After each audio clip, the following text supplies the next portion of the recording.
Hey there, everybody. Pete Pardo here from Sea of Tranquility. Welcome to another episode of the UK Connection. It's Saturday afternoon here in the States. It's evening over in the UK and maybe much later in other parts of the world. We've got in the co-captain's chairs, Steven Reid from Scotland and that wonderful guy I know from Lancashire, Mr. Simon Bray. Howdy, gentlemen. All right, so let's get it out of the way. What are we drinking today? What have you got, Simon? I've got Halcyon by Thornbridge, which is an Imperial IPA, clocking in at a beautiful, super sexy 7.4%. Let me tell you, it's a light golden color, brimming with intense pineapple, grapefruit, lemon zest, and piney hop flavors. So not good for the diabetics amongst us. Good times. Man, I have one of those and I'd be on the couch sleeping. Yeah, after our government health warning there, I'm slumming it with a 5% here. I've got an Isle of Arran. That's what I've got, blonde, which is very nice, has to be said. It's not quite as blonde as a blonde should be, I would think, but it's blonde enough. And it's very tasty, as you can tell. Is that a special glass? Well, it is, but not for this one.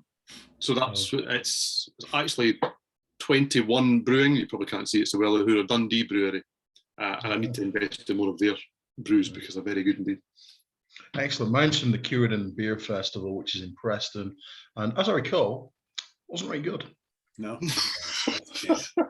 That's a free glass. Always a bonus. Yes, well, I am drinking, I went a little cheaper today, but this is actually pretty tasty. And I couldn't tell you what the ABV is because they never put it on their bottles. From Pennsylvania, Yingling Hershey's Chocolate Porter. And as you can see, it's a nice little roasty, semi-sweet, pretty good little ale. Not too bad. I usually only buy it like maybe once a year. And this is one of those beers like you have, maybe have two at a time and that's about it. And then I won't have any for another week or two. So that 12 pack will last me about 2 months. So, but it's good. Every now and then you're in the mood for something a little like this, a little on the chocolatey side. So I figured it'd be fun today. Quite like a porter for a change. Yeah. And it's in the little goblet here is from the now defunct Pine Island Brewery, which closed down during COVID. They did not make it through this COVID mess, but a nice little place in Pine Island, New York, out in the onion fields. I know most of you probably like onion fields. What the hell is talking about? Pine Island, New York is notorious and famous for having miles and miles and miles of onion fields and the black dirt. Black dirt grows the best onions. So a lot of the onions that are sold throughout New York State come from Florida, New York, or Pine Island, New York. It's two towns that are next to each other. So, well, this little stupid history of the Hudson Valley, New York, but there you have it. Cheers, everybody. Cheers. Cheers. Now, onto the topic at hand. Quiet Riot. It's going to be another one of those counterpoint episodes for everybody. So Quiet Riot is a band that these two gentlemen do not agree on. So one's going to talk highly about them. The other, not so much. Mental health or condition critical, I don't know, a little bit of both, who knows? So I'm going to have, should we get the good stuff out of the way first? Okay. If you want. Yeah. Go for it. Yep, go for it. Well, I'm on the good stuff today because I really like Quiet Riot. I've spoken a lot about a few bands in recent weeks that were really important to me when I was young. And Quiet Riot definitely fall into that category.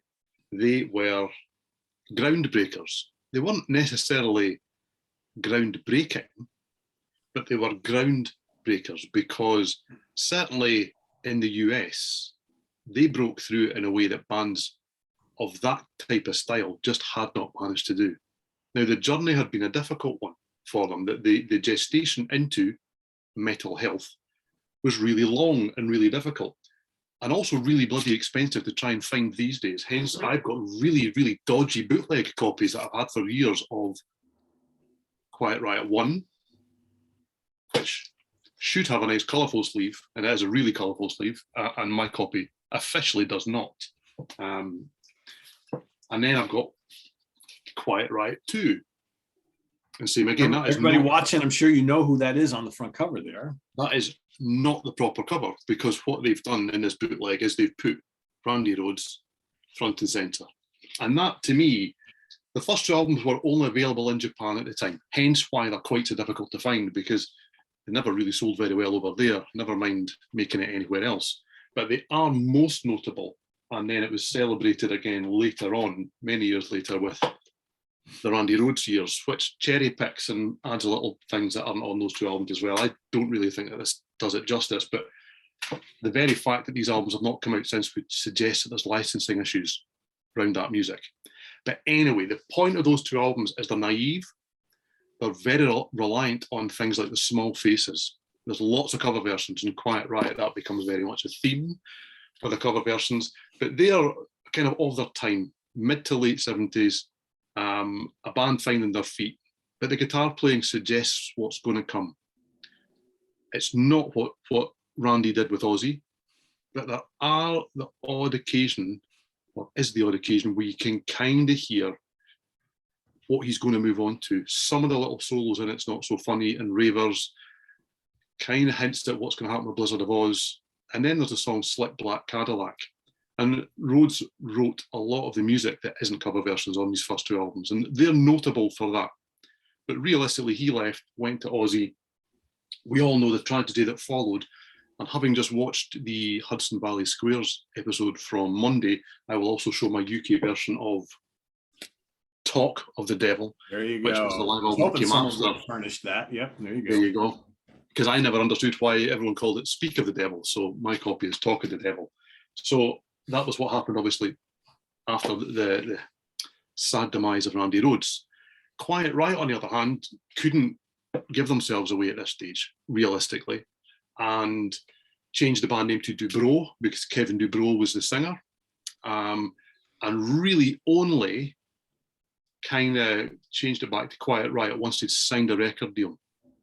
So they teamed up with Spencer Proffer, the producer, and they released the 6 times platinum, 10 million selling in the US, Metal Health. Now, I may be stealing some of Simon's thunder here because this isn't great. Okay, I know that I'm here to tell you that Quiet Riot are the real deal. Okay, but that's not great. And to be fair, the platinum selling, Condition Critical, it isn't great either. But what they do have going for them is the obvious. There are Slade covers on both. Mama, We're All Crazy Now, Come On, Feel the Noise. But you've also got shtick like Stomp Your Hands and Clap Your Feet. Somebody somewhere thought, Slade never broke the US. Let's just lift that template and stick it in America and see what happens. And what happens was it was the first proper 80s heavy rock album to go to #1. Now, they just captured the moment. But for me, what comes after is where the good stuff is, personally. They follow the trends, as most bands do. Okay, so Quiet Riot 3 comes next. And here we go. We've got Frankie Banali on drums, Carlos Cavazzo on guitar, who's a hugely underrated player, Kevin Dubrow on vocals, much more about the show than he is about the vocals, to be fair, but he had a real presence about him. And this is Chuck Wright on bass. Rudy Sarzo and Chuck Wright seemed to go, it's your turn, no, it's my turn, no, it's your turn. For anyone watching the UK, they were the bassist Chuckle Brothers. Okay, it was to me, to you, to me, to you, over and over as they swapped who was actually going to play bass in this bloody band. But this album's rammed with keyboards, It's got nothing to do with the Quiet Riot sound, and it's brilliant. I love this album. It's what bands like House of Lords wanted to do. It set the tone for these bands. And then from there, Kevin Dubrow got kicked out of his own band. And he got kicked out of his own band for, I think the best way of putting it is for being a loudmouth ass, realistically. He said things like, Ozzy sings like a frog, do you know? And Rudy Sarzo had obviously played with Ozzy. So I believe the story goes that the next time Ozzy saw his friend Rudy, he punched him in the face over that. So they decided that Kevin was becoming too much of a problem, realistically, and asked him to no longer be in his own band. And hence they ended up with Rough Cuts, Paul Shortino on. Now it gets all very confusing because you've got Quiet Riot 1 and Quiet Riot 2, only available in Japan. Then you've got 2 albums that are released worldwide. Then you go Quiet Riot 3, it's album number 5, it's kind of album number 3, it's kind of the third album called Quiet Riot. Okay. And then they released the album that's called, well, is it called Quiet Riot or is it called QR? Well, Paul Shortino will tell you it's called QR because somebody actually asked him on Twitter about 5 years ago, and he went, "It's called QR, obviously." I love this album. Okay, this is a heavy rock blues album. It's got nothing to do with Quiet Riot. They completely reinvented their sound. Again, the hair's getting a little more, even more ridiculous than it's been. Although at least, unlike with the singer who's not on this album, I'd suggest it's all their own. Okay, and at this point, I'll be quiet because I've spoken a lot already. There's a lot of good to come in the Quiet Riot catalogue, but the story is very messy and very murky after that. So I've got a lot of love for Quiet Riot because they set the tone and they really rammed down the doors for a whole load of 80s rock to follow. And I loved that scene. So they meant a lot to me. Yeah. Right. Okay.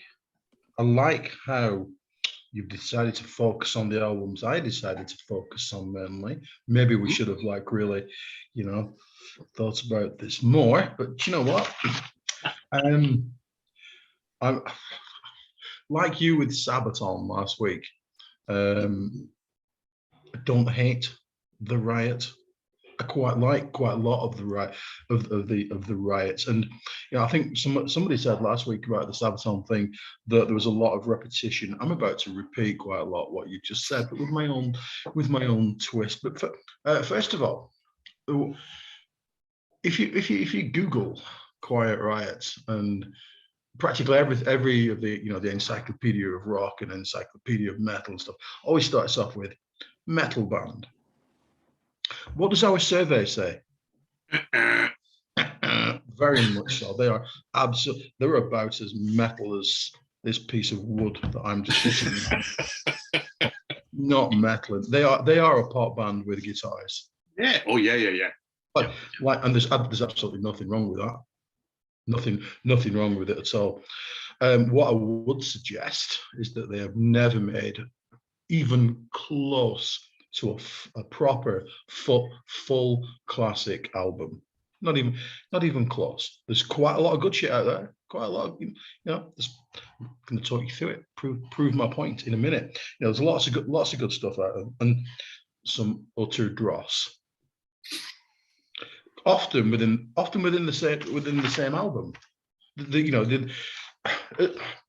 Again, going back to what people have said in the comments about us before, I'm going to kind of like use Quiet Riot to kind of completely diss the genre, because I don't think many of the your classic hair metal straight bands made that many full on classic albums. I know it's controversial, isn't it? But I'm going there. Well, it is in this household. Yeah, there you go. But this is my household, and I'm here. So you think beyond Appetite for Destruction, then you think all the rest have got really, really good greatest hits albums. That is true.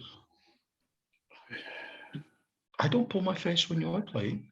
So saying. Let's have a look at the evidence, shall we? I feel as though we should. There's loads of filler on like you said, Mental Health. Show it again. Show and tell. Supposedly this guy had a name, I think, but I don't know what that was. Let's call him Derek, shall we? Just because we can. Quentin from Quiet Riot. Yeah, absolutely. Slickback Cadillac is awesome. That I will grant. The title track's pretty cool. Took many when you mishear lyrics before you actually buy an album. For many years, I thought love was a beach. Oh, okay. No, I would believe that love is a bitch. Yes, I believe so. But for quite a while, till I actually got my shit together and like got a £3.50 copy, which I couldn't be bothered to bring downstairs. I really thought that love was a beach. Wow, where is this love beach? Is it near Echo Beach, or where is this? I don't know. But thank you. Excellent. Yeah, there's something annoying about quite a few of their records. What most annoys me about this one is Battle Axe. Just bleh. No. No. Yeah. Moving on to condition critical. Just thank you. Just wait till I mean, that's it. Yeah. I'm going to mention her later. Don't worry about it. Yeah, party all night. That's just shit kiss, isn't it? And to be fair, that's some claim. I'll be As a honest, massive fan, they released some dross too. they did, and yeah, 80s Kiss is probably my favorite era Kiss. And then every occasion, every while, every now and then, I'll pull out Hot in the Shade and think, this is crap. Oh no! I mean, this is the wrong show. This is the wrong show. But all I will say is, no album needs 17 songs. Bring that down to actual album length, and it would be not bad. Fill it. Like the Riot. Stomp your hands, clap your feet. That's pretty cool. I like that one. But can you believe that some of the songs took, more than one human being to actually write? I find it difficult to believe. No, like yourself, I like Quiet Riot 3.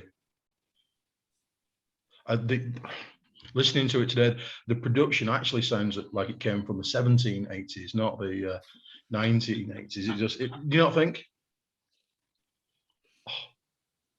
Yeah, there is an element of that. Yes, it kind of uses all of the old tricks, doesn't it? But I think it does it really well. I struggled with this album when it came out because it sounds very little like the two that came before. And it took me quite a few years to actually think, yeah, the reason it doesn't sound like those two is because this one's quite good. And the other two have some really great, great anthems on them. I really genuinely love some of the stuff on those two albums, but they're dumb. This album, I mean, it's less dumb, but it does have song titles like Still of the Night and The Wild and the Young and Slave to Love. I mean, it's not breaking ground. Yeah. Slave to Love, I really like this song. Did take tons of people to write. Stan Bush helped write that. Yes, he's one of the writers on it, isn't he? Yeah, that's it. The godlike genius that is Stan Bush. Oh yes, no doubt about that. I will go on record saying I never have heard that album. I've never heard that Quiet Riot 3. Really? That's like because I bought Mental Health when it came out. I liked it a lot for about 6 months. Saw them open up for Black Sabbath, and I was kind of like, oh, all right, they're kind of like the flavor of the month. And then Condition Critical came out. I was kind of excited about that, and that is a pretty awful album as far as I'm concerned. And I never went back, and I've listened to a bunch of them over the years because we've had to review them for the webzine and all that kind of stuff. And yeah, maybe I should give number 3 a try. You should, yeah. I personally think you should. Simon seems to almost agree. Yeah, this and what follows, the one after, is the sweet spot for me personally. After it all falls apart and comes back together, there are some good moments still, though. I'll still stand by the band almost all the way, not quite. I can't believe how many albums they've released over the years. It's a shit ton. Yeah, that's a technical code, isn't it? The shit code. Yes, indeed. Yeah, I really like You Are. I thoroughly enjoyed revisiting that, I have to say. And I don't know about you, but when it starts up, and you've got to remember that ultimately, like Quiet Riot, one of the there you go, one of the kind of like older, more rooted in the 70s kind of strip bands. And you think, oh shit, that's John Lord initially, and they're gonna start doing Perfect Strangers or something. Yeah. And it's a bit of an out. It's obviously an outlier because it's got Paul Shortino on it, but it's actually pretty good. The Joker is Aerosmith. Yes. And other than Lunar Obsession, it's a pretty solid record. Maybe a bit trend chasing for the time that it came out, but it's not completely stupid hair metal. I mean, what I will say is they actually managed to make a song called Cop in a Field, I was going to that one. Quite Yeah. good. Lyrics are not so great. Yeah. But, that was arguably one of the problems with the entire genre, wasn't it? But, because that was, it's quite late, isn't it? QI3, copying a feel. Right. I mean, there are lyrics on these albums that you'd struggle to get away with now unless you were kind of doing the Steel Panther thing. They crossed the line on a regular basis. Yeah, they pole vaulted over the line on that one. Yeah, but it is quite I do quite like it. I do. I'm not here to slaughter them into the middle of next week, but just even if we go up to the most recent one, Hollywood Cowboys. Do you have love for Hollywood Cowboys, Steve? Now, I must admit, I don't actually own a copy of Hollywood Cowboys. I don't own everything as we venture through the catalogue. Do I like it? It's okay. Yeah. See, I start to have a problem once we move. I mean, by the time we get to Hollywood Cowboys, it's difficult to call this band Quiet Riot. At that stage. Every album's got a different lineup, different singer, different guitar player. It's like, yeah. Well, by the time that you get there, though, I mean, you do have Chuck Wright. He's still, in and out of the band every 5-10 minutes. He left about 8 seconds ago, didn't he? Because Rudy Sarzo's back, isn't it? To be replaced by Rudy Sarzo again. Yeah, I mean, I had the pleasure, and I mean that sincerely, of interviewing Chuck Wright 6 or 7 years ago, I think. Really just doing an overview of his career, because he's been involved with lots of bands that I like, that lots of people probably don't, like Geoffria and House of Lords, Magalan, Quiet Riot, and Pelleteri. He's been in loads of different things, and he's a really, really talented unsung hero, as the column that it was written for was called. But I must admit that once we go beyond Kevin Dubrow in this band, I understand that Frankie Banali kept the band alive, and I get that. It was by this stage as much his band as Kevin Dubrow's, even though he wasn't there at the start. It was Drew Forsyth that played drums on the first 2 albums, but he'd been there from the big days, and he'd been there for 30, 40 years, just about. But by the time you get to the lineup that's on the go now, I mean, Rudy Sarzo's not an original member of the band. He is there during the peak of their sales. We've now got, Jizzy Pearl's on vocals. I have no problem with Jizzy Pearl in Love Hate, particularly. But he feels all wrong for this kind of band, in my humble opinion. Do you know? And it's one of those, lots of bands from this era, the Quiet Riot are not alone in this, of suddenly you look at the lineup and think, who are these guys? Where did this all come from? Why are they allowed to use this name? And purely it's because of lineage. They just happened to be there when these other people fell by the wayside. And unfortunately with Quiet Riot, a lot of them fell by the wayside because, well, they're no longer with us. Do you know? I mean, I'll hog for a second, because the way that people leave Quiet Riot, or the way that things happen to them, is really quite astounding, even for a band that were on the go from the mid-70s. So you've got Dubrow fired for shooting his mouth off from his own band. Then you've obviously got what happens with Randy Rhoads. He leaves for a bigger gig. Tragedy strikes. The original bassist, Kelly Garney, well, he was fired for plotting to kill Kevin Dubrow with a gun. Admittedly under the influence, strongly under the influence, but he admits himself that it was right for him to be fired when the manager said, well, you're carrying a gun. And he was arrested with said gun whilst under the influence driving.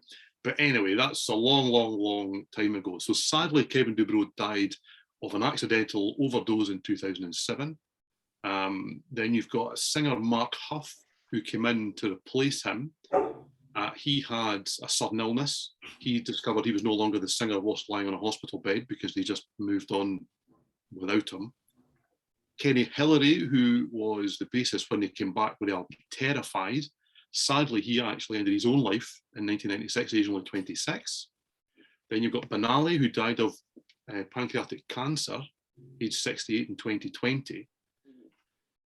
2017, Shawn Nichols was a singer in the band, and they released the album Road Rage. So I have a copy of the album like this with Shawn Nichols singing on it, because he gets sacked the week it was coming out, I think. So there were review copies sent out, and I downloaded it, and that's why it's on a disc, and I kept it because that's not out there. And they released the album with Keith Durbin on vocals. Yeah. It's nowhere near as good. You know, and it just seems to go from one thing to another. It's a bizarre, fascinating story of the band, and that captures my attention too. Anyway, sorry, Simon. That's I really have. That's good. Yeah, no idea where to go after that. Have you seen the document? Have you seen the documentary? I actually haven't. No, I really should. It's quite affecting. It's quite in a bit like Anvil's. It is quite affecting. You know, the backstory is like you say, riddled with tragedy, isn't it? Yes, yeah. I mean, Kevin Dubrow, he didn't like any of his peers, did he? He had some really mean things to say about Rat, didn't he? Some very, he didn't make any fans within that little circle of bands at all. No, not in the slightest. But do you know what they are destined to be kind of forgotten in many ways, but so important because they made #1 in America. They let Thriller, was it Thriller and Synchronicity by the Police to go to #1? Yes, Synchronicity was #1, and as you say, it also let Thriller as well. That's bonkers with hindsight, isn't it? Really is. Really, you know, sometimes people, bands and artists have that one shining that moment, and they had that moment, and you can't really blame them for milking it forever, because I think one thing as fans that we always forget is ultimately this is their jobs, this is their way of life. People say, why does Gary Rossington go out as Lynyrd Skynyrd? Well, if he went out as Gary Rossington, 8 people would turn up. Goes out as Lynyrd Skynyrd, thousands and thousands of people will turn up. So and we're at a point where, quite frankly, all our heroes, for want of a better phrase, they're all going to die. They are dying. So do brands carry on? There are bands out there, like as we've discussed previously, who have no original members whatsoever. Looking at you, Bobby Ingram's Molly Hatchet. Yep. Blackfoot, like we Blackfoot mentioned as well. Yeah. Yeah. Can Quiet Riot continue in 30 years' time with some of the people that left a while ago? Who knows? It's interesting. Yeah, after the QR album with Paul Sortino, they folded for a period of time, and they came back again, as all of these bands are destined to do, because, as you say, Simon, this is how they're going to make any kind of inroads, because the name has some sort of, I think in the terms of Quiet Riot as well, the name has some cachet, but it also carried a huge dead weight for them, because they were very much seen as trailblazers who were yesterday's men immediately. They were immediately yesterday's men, then chasing the scene. They were looked at here like a one-hit wonder, basically. They, when Mental Health came out, Come On, Feel the Noise was everywhere for I don't know, 6, 8, 10 months. You couldn't escape it no matter where you go. I'm sure Slade were happier than pigs and shit, right? They've never broke in this country whatsoever, and all of a sudden their song is everywhere you look. So they made out well. But yeah, and then by the time Condition Critical came out, people were like, moved on to something else, because to us here, that second album was seen like a poor. The same thing with the Knack. The Knack had that big first album, and then they released the second album, which is basically just a poor rehash of the first album. That's exactly what happened with Quiet Riot here. Condition Critical was looked at as a poor man's Mental Health, not even nearly half as interesting, and people just moved on in droves. And I think those observations are probably correct. What I will say is I like Kevin Dubrow's quote about it, because it did still go platinum. It did still shift 7 figures worth of sales. He says, so I'll take a failure like that any day of the week. Oh, yeah. And I'll agree with that, to be fair. And the band have been tainted with that. I will be honest and say, I'm a Quiet Riot fan. I have nearly all of the catalogue. And what came after QR, once they've reformed and got back together, and at various times the band were strange configurations of who was in it. But there are albums like Terrified. I like Terrified. I think this is a solid rock album. It's not going to blow your world away. I think you don't like this one, Simon. No. Is that the version? Is that the one that's got HQ Park on? Yes. That's the worst thing I've ever heard. I just want to go on record as saying that it's just shockingly bad. Please defend that. Yeah, but the CD's nice. No, okay. Very nice. Yeah, and also, I mean, Frankie Borelli's even got the nerve to have a noddy holder hat. Yeah, But anyway, yeah, but the rest of the album, it's interesting because Quiet Riot, not arguably, without the cover versions, without Slade cover versions on the first two albums, they wouldn't have got where they got. And I would suggest that as covers go, and I mean, I've got a Kevin Dubrow solo album here, which is all cover versions. Okay, this is all cover versions, and it's all the kind of HQ Park era. I mean, you've got Stay With Me, Speed King, Black Sheep of the Family, Burn on the Flame. This is as average as it comes. It really is as average as it comes. I mean, the performances are not inspired. The vocals are okay, do you know? But this was a point where I don't think Quiet Riot were a thing. So he was trying to do something else. When I say trying, I mean not very hard, because he's got half a mask, do you know? But the looks like a member of the Borg. So yeah, he's been assimilated. Yeah. Resistance is not futile. But the tragically named Rehab is okay.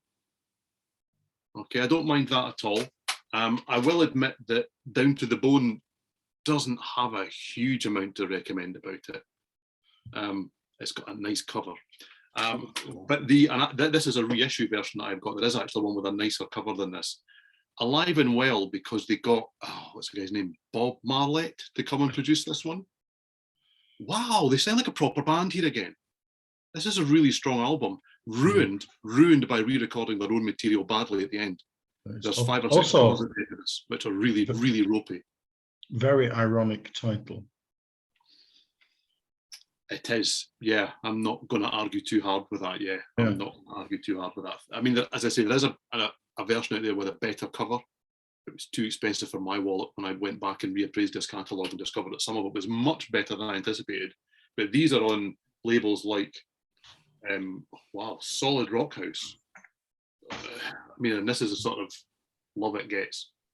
I only found out who produced it because I Googled it, because I thought, wow, this album sounds great compared to some of the other ones. Clearly, they did not produce this one, because that also happened. And they seem to be a band, especially in their pomp.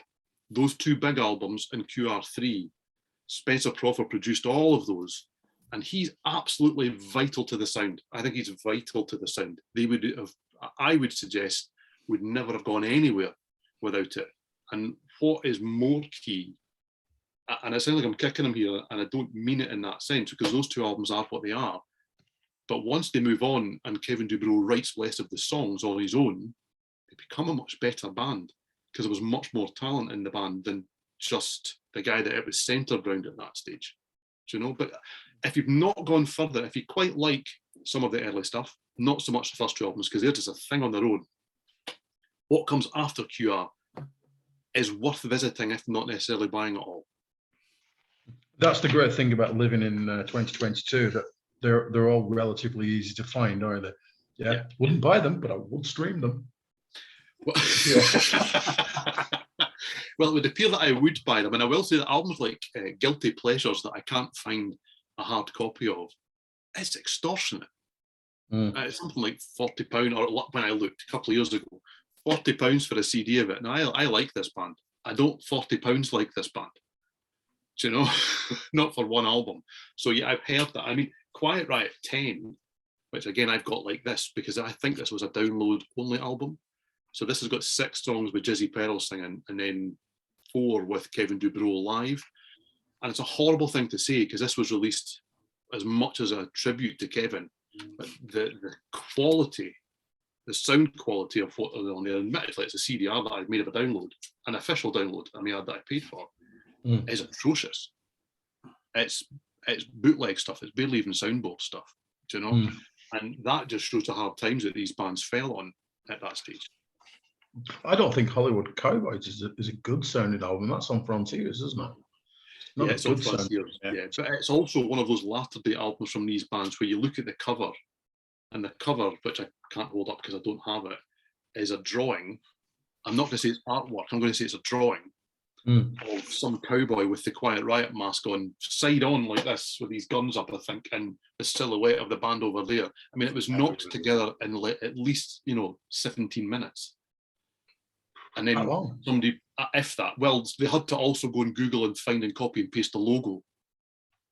Do you know? So I'm probably given a good 5 minutes for that. Yeah. They're switching the laptop on and heating up the valves in the laptop, yes. connecting to the internet. Yeah, I can see your point there. Yeah, absolutely. Can I just they're best known for Slade covers, aren't they? Let's be brutally honest. Now, if you were to compare / contrast Quiet Riot's versions of Mama We're All Crazy Now and Come On Feel the Night with Slade's records are a masterpiece of economy, precision, and deftness. Quiet Riots are not. They just not. But what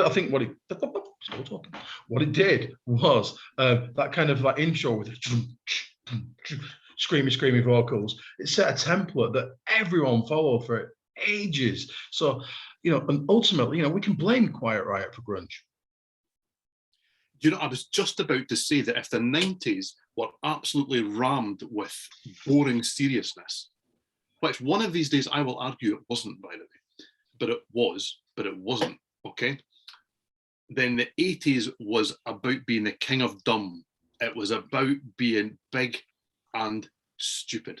And Quiet Riot got a #1 album that shifted millions and millions of copies by being big, dumb, and confident.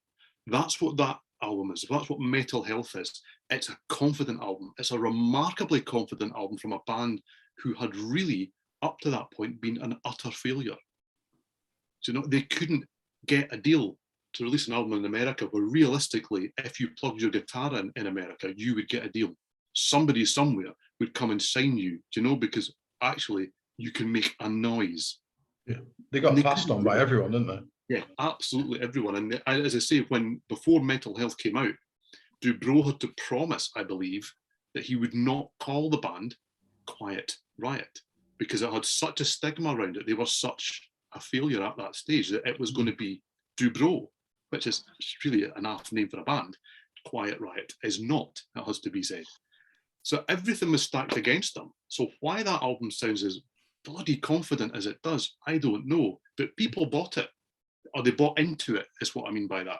They believed the band going hype.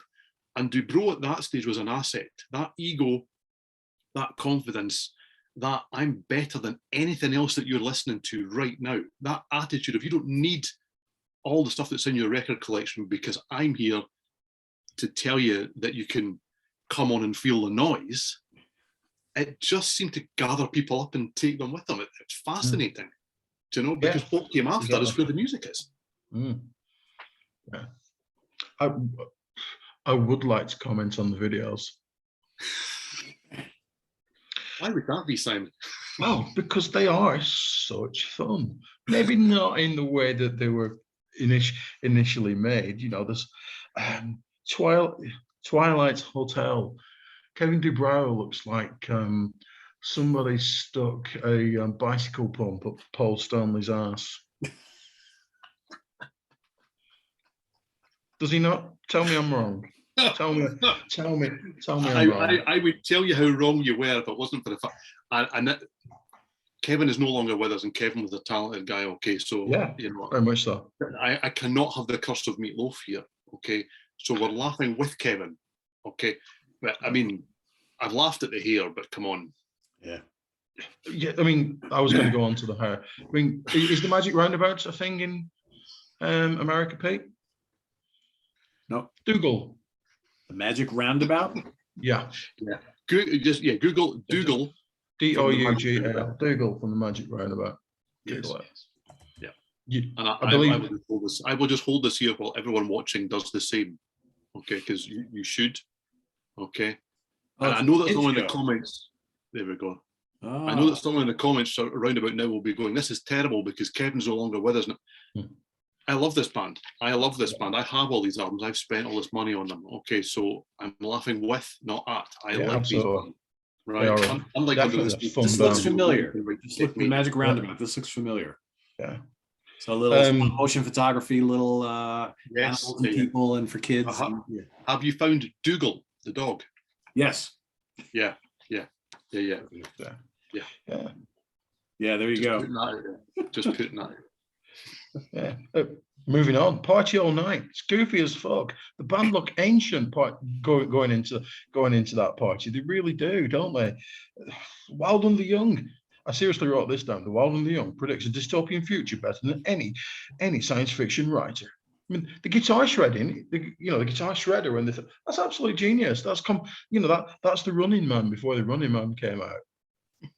Just there are absolute flickers of really good shit throughout the catalogue, throughout their work, but just no solid gold, absolute classic albums, which is kind of like how you judge band, I feel. They've got something absolutely perfectly brilliant. But for 10 million people, one of those albums wasn't it? Oh yeah. Yeah, it'll be interesting in the comments, because I would imagine that in the same way that they did for me, and with many bands at this stage, I got into these bands through my older brother, because I was 8, 9, 10 when these albums were coming out, and I think that Quiet Riot will mean a lot to a lot of people because of what they signaled, because of what they allowed to then come through in the 80s. And yet we laugh and point and talk about hair and all these various things. I'm an 80s rock guy. My collection is absolutely rammed with 80s rock that now is classed as distasteful and cheesy and throwaway shit. And I'll argue all day long that it is all of those things and none of those things at the same time. And that to me is what Quiet Riot are and were, is they were all of those things.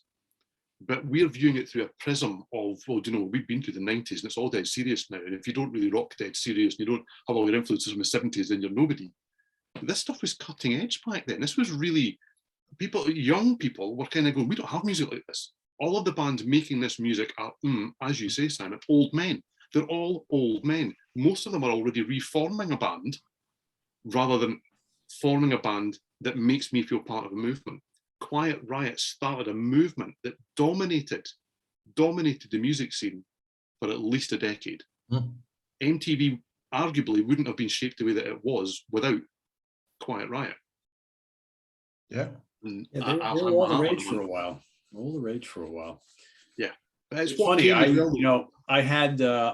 bought on LP back in the day. I bought Mental Health and Condition Critical, and like I said, I was into it for a short period of time, and then I just, for many years, I just paid this band no attention. And then, they started coming out with albums in the 2000s. I reviewed a few of them. I will say, I think the 2 most recent Frontiers records are pretty bad. Again, it's not really Quiet Riot, but I went and I, for the first time, I was like, you know what, I should probably go and get Mental Health on CD, because I didn't own it for ages. I got rid of all my vinyl.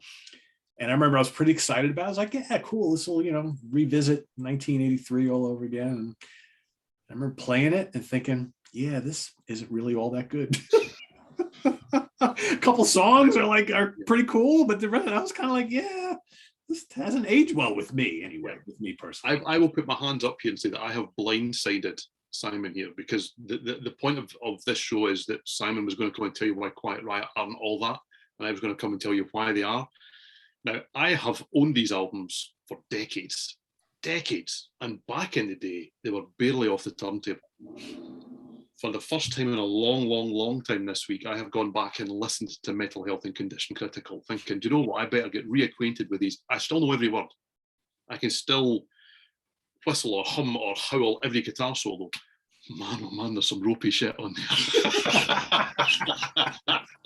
And I got a bit of a surprise this week when I was like, oh, hold on a minute. It didn't hold up that well, right? Yeah, it's like... And those 2 albums really, I think Condition Critical gets a slightly harsh deal because it's slightly better than it's given credit for. It is Metal Health 2, and Metal Health 1 isn't all that. So I can understand why people went, another slate cover, everything sounds the same, they're doing exactly the same shtick. Even the album covers look the same. Next.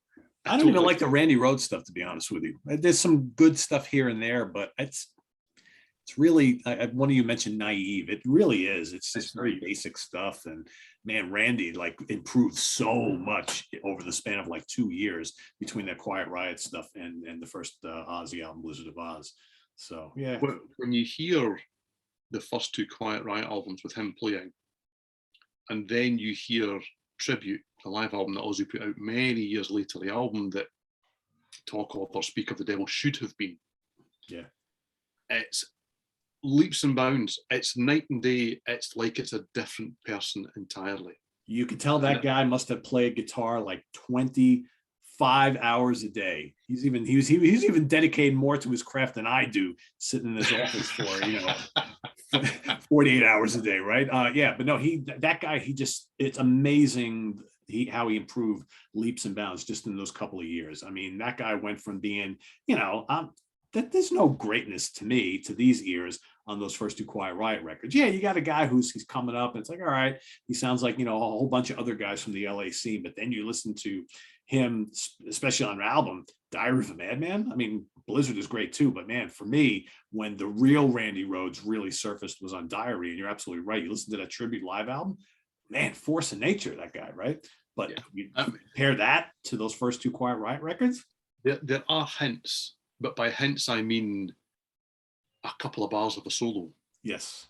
On those first 2 albums. I mean, Slick Black Cadillac was the one that stands out of those first 2 albums, and there's no surprise that the band took it and re-recorded it with Carlos Cavasso, because that stands head and shoulders above. It's a heavy rock song that comes out of a pair of albums that are 60s rock albums recorded in the 70s. Realistically, that's what they are. But same again, the journey to those albums maybe explain why they're not what they might have been. And most bands would have just gone, let's go do something different. Yeah. I really do take my hat off to Quiet Riot, because they achieved so much with arguably so little. Yep, that's true. And I will say, we haven't really touched on it here, but I always thought that Carlos Cavasso got kind of a shaft in all of this, because by the time that Quiet Riot was breaking pretty big, this was already post the Randy Rhoads craze, right? And once people found out that Randy was the original guitar player in this band, they automatically started comparing Carlos to Randy, even though, especially here, even if 90% of the people who were Randy Rhoads fans from those first 2 Ozzy records had never heard those 2 Japanese only releases, they were automatically like, Carlos sucks next to Randy, because they both came, from the same band, even if they had never heard any of Randy's playing from the, 4 or 5 years ago prior on those original Quiet Riot albums. And I think that kind of followed him, poor Carlos, for many, many years, because pretty good guitar player, I always thought, The interesting thing for me with Cavasso as well is that he was in a band called Snow prior to Quiet Riot. And they were one of those legendary kind of cult acts. And I think last year or the year before, maybe the year before, because time flies so quickly, that their EP was finally released on CD. Man, oh man, he could play. He could play more than he was allowed to in Quiet Riot. I think that was a very managed situation, where it really was. It was Dubrow with a different name. This was Kevin's band. Yeah. And if he wasn't the star, we weren't going to do it. But it took them to number 1 in the album charts. So that, again, is not me going, him. You can't argue. He got what he wanted from it and deserved it. So where did he wind up after? Was he in Rat for a little while or something? He has done remarkably little since his time in Quiet Riot. He was in Rat for the Infestation album, and he has been a guest player here and there on a variety of things. I think he did one of these tribute albums that lots of guys from the 80s spent an entire decade, trying to pay the bills doing. He kind of resisted that. And I think there's maybe 1 or 2 other things he was involved in, but he has basically, outside of Quiet Riot, done nothing at all. And that, to me, is maybe the biggest travesty of this story, because he's a talented guy that's never ever had the attention that he really should have done. Yeah, I mean, I'm looking. He played with Tim Ripper Owens for a little bit. He was on Hearing Aid, right? He was one of the guitar That's right. soloists on there, which I thought was pretty cool. Although his guitar solo wasn't all that great or memorable, but yeah, just kind of like faded into obscurity. Yeah, well, talented guy. So Quiet Riot, there we have it. So a little bit of back history and opinions on this band, who were pretty enormous for a short period of time and have kind of persevered through a lot of shit over the years, and they're still out there in some formation or another. Because of course, you know, if you are an old classic band and you want to resurrect yourself, all you got to do is call up Frontiers, and they'll be like, yes, we will put out one of your albums. We won't pay you much. We'll only print up a couple thousand copies, and it'll go out of print in about 6 months. But hey, you know, we won't market it too much. But hey, whatever. I love Frontiers. I'm just poking a little fun here. But yeah. So there you have it, everybody. Curious to see what everybody thinks about Quiet Riot. You plus, you minus. You have good memories, no memories at all, whatever. I didn't tell my story, but I did meet Kevin Dubrow once in Las Vegas, of all places. Yep, back in the early 90s. I was walking into a restaurant in Caesar's Palace, and as I'm walking in with my boss, I was there on a business trip. Kevin Dubrow, with hair that was probably twice as tall as his actual top of his head, came walking out with a looked like a Playboy Playmate blonde model, and he had a drink in his hand, and he looked like he had been, you know, doing a bit of that, but he stopped to say hello to me. I recognized him right away, and he was pretty nice to me, and then he went on his merry way. So, but that was, God, almost 30 years ago, or about 30 years ago, something like that. I believe you lived in Vegas at that point. Yeah, that wouldn't surprise me. So yeah. So there you have it. Quiet Riot. Visit us on the web at www.seatranquility.org. We're on Facebook. We're on Twitter. Of course, we are on YouTube all the damn time. Stay tuned for another episode next week, where we will be talking about our favorite and least favorite opening acts from concerts we've seen in the 80s. So we got a couple of them to talk about. So that'll be next week. So stay tuned for that. Maybe not, right? So we'll see. For Simon Bray and Steven Reid, I am Pete Pardo. We'll see you next week. Have a good rest of the weekend, everybody. Take care. Bye-bye.